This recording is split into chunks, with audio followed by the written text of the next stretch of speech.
Multitasking, something everyone will do every day, at least in your lifetime. You might not realize it, but let me show you. You're on the train, listening to podcasts while scrolling through your Instagram. Or about making coffee, boiling the water while grinding your coffee, with your phone playing a YouTube video. What about replying emails while talking on the phone? You might be thinking, so what? I'm a multitasker. I'm proud of it. That means that I'm being productive. And maybe I can put it in my resume, right? Well, not really.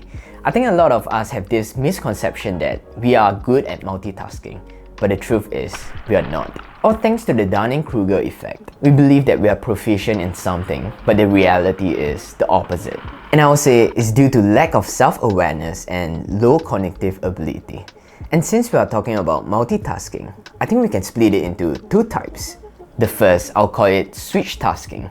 When we talk about multitasking, what most of us are doing are just switching between tasks instead of doing multiple tasks at the same time.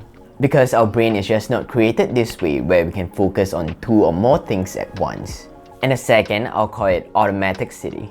That's when you can do things automatically without the help of our conscious brain. For example, if you are a guitarist, you kinda can multitask with one hand on the fret, remembering the chords, while the other hand strumming at right timing. If you are even better, you might be able to sing along with it. And it seems like we are splitting our brain into three parts. But in order for us to reach this stage of coordination, there were hours of practice behind the scene just to do all of this at the same time. But if we look back at our practice, all of these skills were learned separately. Changing of chords, learning the rhythm of the drum, and practice singing. All of that was done at a different time until we are proficient enough to combine all of these skills into one song. By the time we are able to so-called multitask by playing the song and sing at the same time, whatever we are doing is all automated and it doesn't require our conscious mind to constantly thinking what's next. So the same thing goes for any multitasking skills. You are not actually multitasking, but you're just being proficient with what you are doing, and your brain just goes into an automatic mode. And before you think you can train yourself to become a multitasker, maybe do your work and watch a movie or a show at the same time, let me tell you, that's not how it works. We still can't focus on two or more new things introduced at the same time. Unless you're watching the same movie over and over again or doing the same work countless times where you know what's gonna happen next. If not, we're bound to sacrifice one of those actions if we choose to split our focus into two. Despite me saying that it's not possible, there's a research that shows that there's a small amount of people, 2.5% to be exact, they have the ability to multitask, and they call them the super taskers. Sounds like a superhero of some sort. There are those who can work under pressure, remember details easily, make good decisions with little effort. I know every one of us wants to be them and be part of this elite breed. But I have to spoil your dream again. Whether or not you are a super tasker, it all depends on your genes and it's impossible for anyone to train. But to be honest, I'm not sure how well they can multitask, or are they just good at memorizing things and switching between tasks. As a normal human being, it's something I can't comprehend. And I just don't understand how we can have two or more things in our mind at the same time. By the way, there's a test we can try it out to see if you are a super tasker. I tried it and gave up less than 5 minutes before I get my brain fried. And if I'm not wrong, the total test will take up to 40 minutes. I think it's not really a multitasking test, it's one that tests my patience. So this got me thinking, if we can't be something we are not, then why not focus on something we are good at? Prioritizing. It's easier and more achievable for us to be efficient in something, just by us focusing on one thing at a time.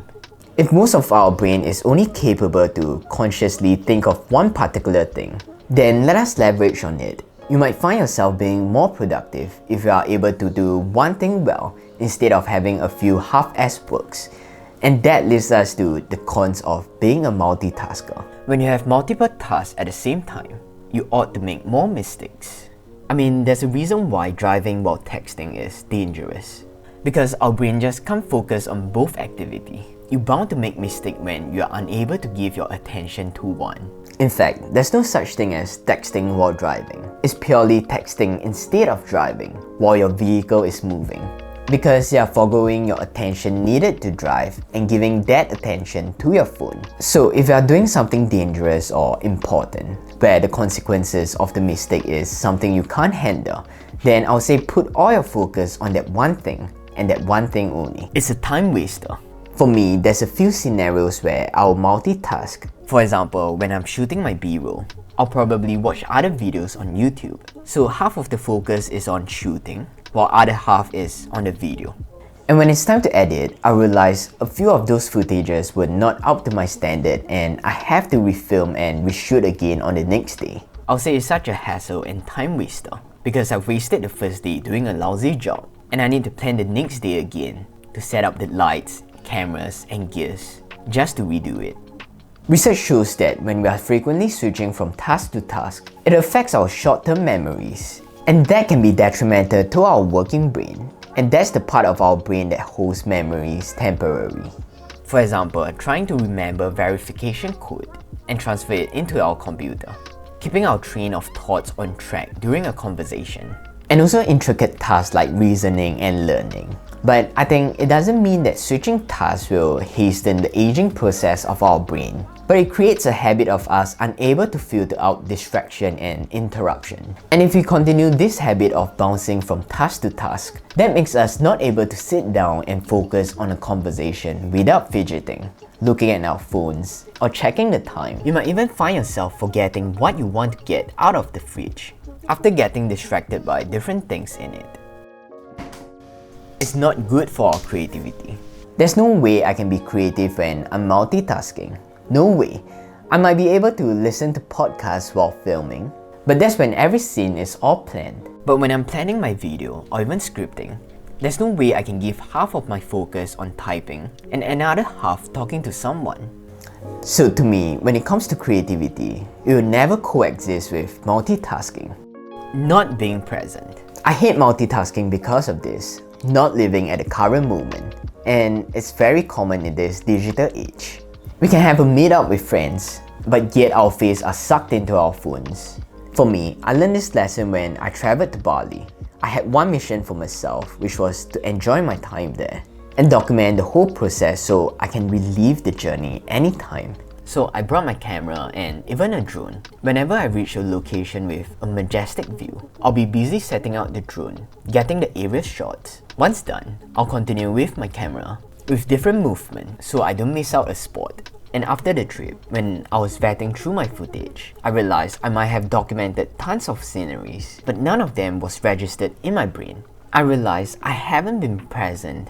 There's no way I can be present at the moment when I'm so focused on capturing the best footage. So for now, every time I'm at a new place, I'll limit myself from wasting too much time on filming and give myself some time to absorb what's in front of me. Speaking up to this point, I've been bashing multitasking because it's not beneficial. We use it in order for us to be more productive, but it's doing the opposite. But I know some of you guys are still going to do it. I myself is still gonna do it because not all multitasks are bad. For example, reading a book while traveling from one place to another is making full use of our time. Watching my favorite show while working out keeps my exercise schedule more consistent because I'll look forward to it. So I think the key here is still our intention. I'm not talking about switch tasking because that's just purely distracting. But if we know that the action is automatic and we can execute it safely with just our subconscious mind, we can actually pair it with another action that requires conscious thinking. If that saves time and make the whole process enjoyable, why not? I think at the end of the day, multitasking is still a relatively new area, a new research for us to understand more about human cognitive. And I think sometimes it can be as simple as our desire to be busy, our fear of not doing anything, and even because of our short attention span.